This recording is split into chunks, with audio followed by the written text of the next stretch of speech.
The empire that needs our silence. How Western narratives on Iran manufacture consent for endless war. By Elias Winter. June 29, 2025. Read by an automated voice. This essay was written in direct response to Roger Cohen's After War with Israel and U.S., Iran Rests on a Knife Edge, published by The New York Times on June 29, 2025. That article, cloaked in the authority of foreign correspondence, embodies the subtle violence of Western narratives that reduce Iran to a theater of pity, paranoia, and paternalism. What follows is not a rebuttal of facts, but a moral counter-narrative, an attempt to unmask the architecture of empire that makes such stories both possible and persuasive. I do not write this as a journalist. I write this as one who has seen both the tremor in the voice of an exile remembering home and the flicker in the eyes of those who would turn that pain into policy. I write as one who knows the machinery of empire does not merely run on steel and oil, but on stories. Stories that teach us who deserves pity, who deserves bombs, and who deserves to vanish quietly. The article that provoked these words is not exceptional, it is exemplary. Roger Cohen's After War with Israel and U.S., Iran Rests on a Knife Edge is the perfect specimen of a genre that soothes Western consciences while sharpening Western knives. It floats above the blood it describes, narrating the tragedies of Tehran with a tone that invites the reader not to act, but to nod along. It is imperial scripture masquerading as foreign correspondence. But this moment, in the wake of a catastrophic 12-day war that nearly ended a nation, demands more than nodding. It demands that we see the scaffolding of our narratives, the comforting myths that let us claim compassion while preparing the next blow. It demands we break the silence that is both the empire's armor and our own cage. In the chapters that follow, I will name the 6 patterns in Cohen's piece that reveal how these narratives are built: paternalistic framing, selective empathy, performative balance, erasure of imperial responsibility, condescending moralization, and cynical reduction of complexity. I will show how each serves the same end: manufacturing our consent for endless war. Because Iran is not a parable. Iran is a nation. And until we learn to see it as such, we remain prisoners of the empire's mirror. Chapter 1. Paternalistic Framing. The first mask the empire wears is benevolence. It does not say, "We wish to dominate." It says, "We wish to save." And so it teaches us to see Iran not as a complex nation of 80 million souls, but as a child in need of Western guidance, a place of perpetual crisis, a patient we must diagnose, a pupil we must instruct. Roger Cohen's article drips with this paternalistic framing.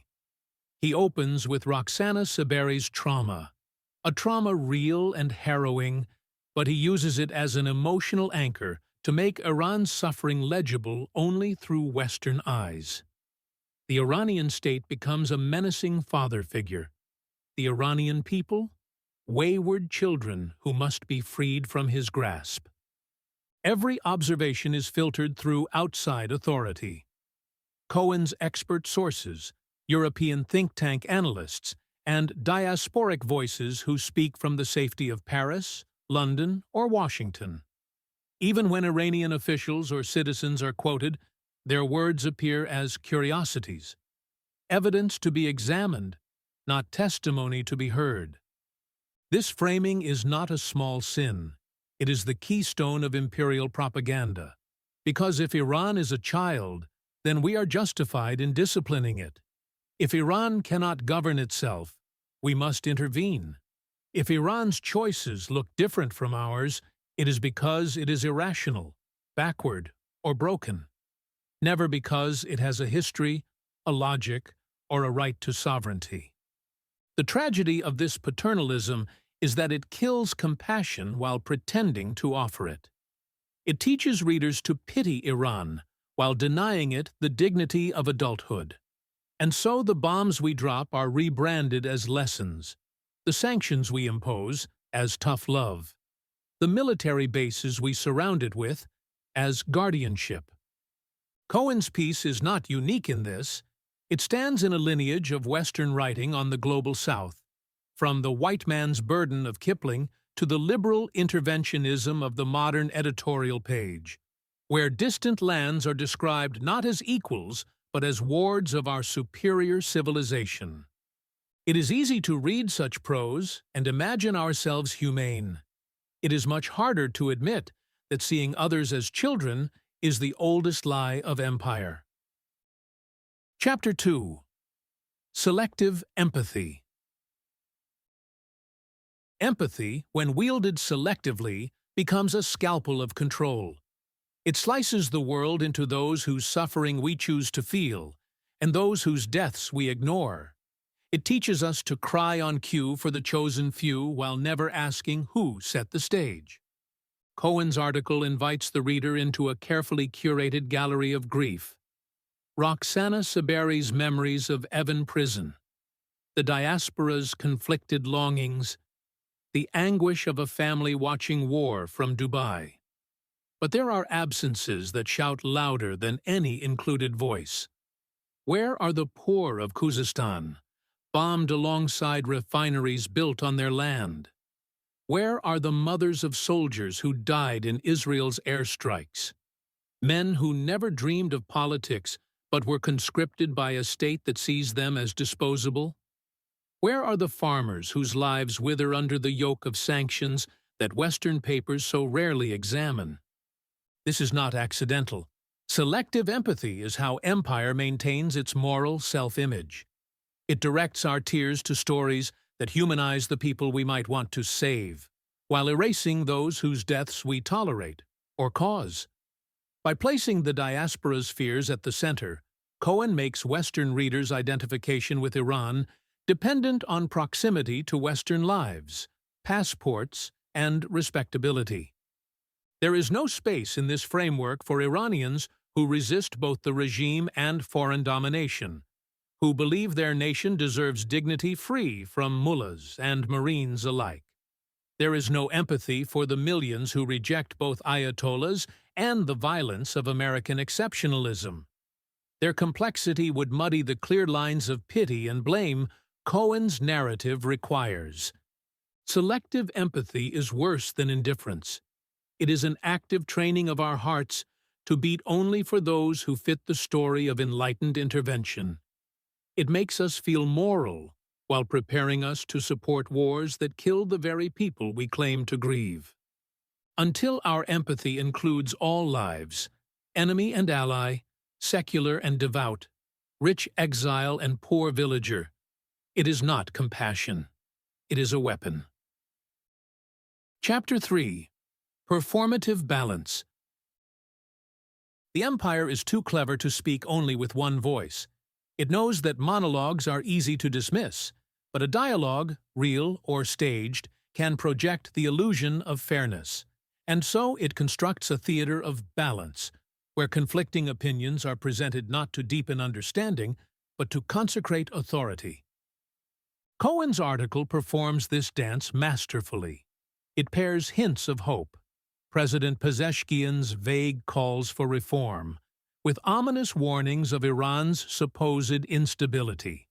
It sprinkles criticisms of the regime alongside reminders of its paranoia, offering readers a controlled opposition of perspectives that ultimately funnel back to the same conclusion.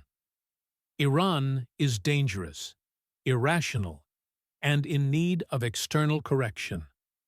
This kind of balance is not journalism. It is a ritual. It tells us we have considered every side, while carefully excluding any side that might indict our own role. It makes us feel worldly, informed, and above the fray, without ever challenging the central narrative that Iran's fate must be decided by the wise custodians of Western power.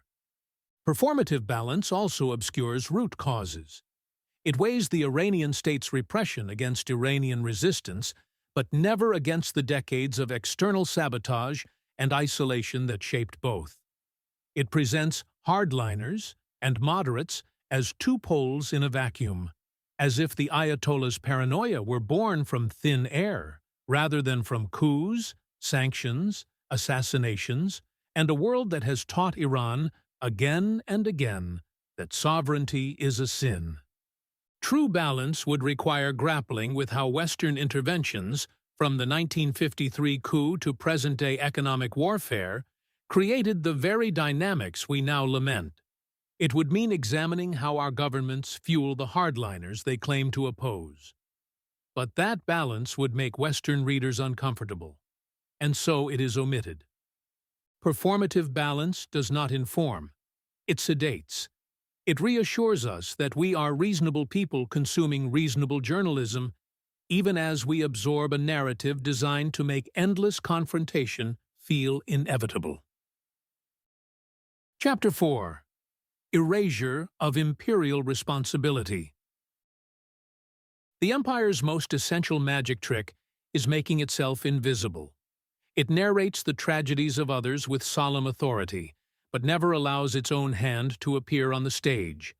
And so it teaches us to see foreign horrors as spontaneous eruptions of barbarism, never as the fruits of policies set in conference rooms thousands of miles away.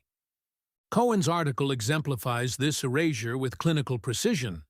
He describes Iran's paranoia and obsession with the mendacity and belligerence of the United States as if these were irrational neuroses, without once naming the century of American and British interference that made them rational.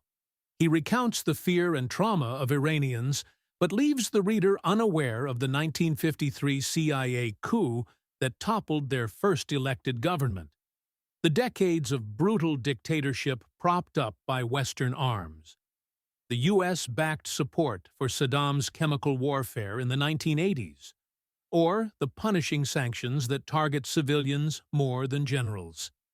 This erasure is not mere omission, it is exoneration.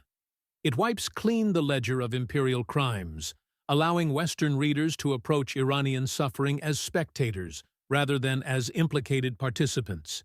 It preserves the myth of Western innocence, which is the keystone of Western power. Erasure also enables the moralization of Iran's defensive actions. When Iran funds regional militias or accelerates enrichment, it is described as reckless aggression, stripped of the context of encirclement by U.S. bases, decades of sabotage, and existential threats. When Israel assassinates Iranian scientists or bombs nuclear facilities, it is treated as geopolitics. When Iran retaliates, it is terrorism. This asymmetry is the quiet engine of consent for endless war. It teaches us that their violence is unprovoked, while ours is reluctant necessity, that their rage is proof of savagery, while ours is a lamentable burden we bear for the good of the world. Until we see the Empire's fingerprints on every crisis it disowns, we remain its accomplices. Chapter 5. Condescending Moralization. When the Empire finishes erasing its own crimes, it dons the robes of moral teacher. Having reduced the complexities of a nation to a morality play, it appoints itself the arbiter of virtue, eager to lecture those it has destabilized on how to become civilized, orderly, and free. Cohen's article does this in every paragraph that frames Iran as a cautionary tale for the Third World, a backward society unable to reconcile faith with modernity, a failed experiment in mixing Islam and democracy, a place condemned to repeat its own mistakes until it embraces Western norms. He writes of Iran's yearning for change with an air of resigned wisdom, as if the only path forward is one that passes through the moral and political gatekeepers of the West. This condescension masquerades as compassion. It expresses sorrow for Iran's suffering while demanding that Iranians surrender their history, faith, and identity to the prescriptions of distant powers. It mourns Iran's failures without naming the sanctions and sabotage that stacked the deck. It judges Iranian leaders for paranoia without acknowledging the record of foreign coups, assassinations, and invasions that made trust impossible. Condescending moralization thrives on double standards. When Iranian leaders defend sovereignty, it is stubbornness. When Western leaders bomb or sanction, it is strategy. When Iranian society resists clerical repression, it is framed as a cry for Western rescue, never as a struggle for self-determination on their own terms. Even moments of liberalization, like the protests after Mahsa Amini's death, are quickly co-opted into narratives of Western-style revolution, erasing the uniquely Iranian texture of their demands. This is the moral voice of empire, a sermon delivered in fluent English, calling on others to repent while never confessing its own sins. True moral clarity would require holding ourselves accountable for the suffering we cause. But moralization without accountability is not justice. It is imperial theater. Chapter 6. Cynical Reduction of Complexity. The final act of imperial storytelling is to shrink the vastness of a nation's history into a few tidy clichés. Complexity is dangerous to empire because it makes violence harder to sell. Complexity reminds us that there are no easy villains, no simple fixes, and no wars that do not destroy the very people we claim to save. Cohen's article reduces Iran's century-long struggle with modernity, monarchy, revolution, and imperial interference into a melodrama of dark clerics versus enlightened reformers. It flattens generational traumas, colonial exploitation, the Iran-Iraq War, decades of foreign subversion, into a backdrop for heroic liberal yearnings that always seem to need Western help. Gone is the profound diversity of Iranian society. The Kurdish and Baluchi minorities, whose grievances long predate the Islamic Republic. The merchants of the bazaar who have played kingmakers for centuries. The leftist intellectuals, nationalist conservatives, and religious reformers who have all, at different times, risked everything for visions of a more just Iran. Gone, too, is the moral ambiguity of a population that can both despise a regime and distrust Western promises, because their lived experience tells them that bombs rarely bring freedom. Cohen's narrative demands these complexities be erased so readers can grasp the story in a single breath. Iran is broken. We should pity its people, and perhaps we must act, militarily, economically, or clandestinely, to set things right. But Iran's story cannot fit in a script. It is a living, evolving struggle with modernity, faith, sovereignty, and global injustice. A struggle that cannot be resolved by regime change or external dictates. By cynically reducing this complexity, imperial narratives prepare us to accept simple solutions to problems we do not understand. They blind us to the certainty that interventions, no matter how noble they sound, always unleash consequences beyond our imagination. Only by resisting the seduction of these reductions can we begin to see Iranians as fully human, people who do not need saving, but space to chart their own course. Epilogue. If you have read this far, you already know. The most dangerous weapon in the Empire's arsenal is not a missile or a drone. It is the story that tells us we are good. The story that says we watch from afar only because we care. The story that names our wars humanitarian, our sanctions moral, and our power inevitable. Roger Cohen's article is not a singular offense. It is a perfect reflection of the mirror the empire holds before our eyes, a mirror that shows us a world of savage others and benevolent selves.